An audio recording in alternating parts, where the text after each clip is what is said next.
পটুয়াখালীর কলাপাড়ায় ইসলামী আন্দোলন বাংলাদেশ কলাপাড়া উপজেলা শাখার কমিটি গঠন হয়।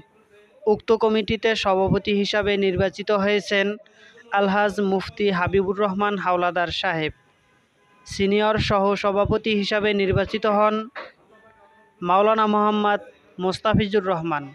সহ-সভাপতি হিসাবে নির্বাচিত হয়েছেন অ্যাডভোকেট জেড.এম. কাউসার।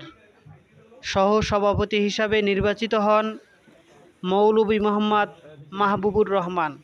সেক্রেটারি হিসাবে নির্বাচিত হন মাওলানা মোহাম্মদ মনিরুল ইসলাম এবং জয়েন্ট সেক্রেটারি হিসাবে নির্বাচিত হয়েছেন হাফেজ মোহাম্মদ জোবায়ের।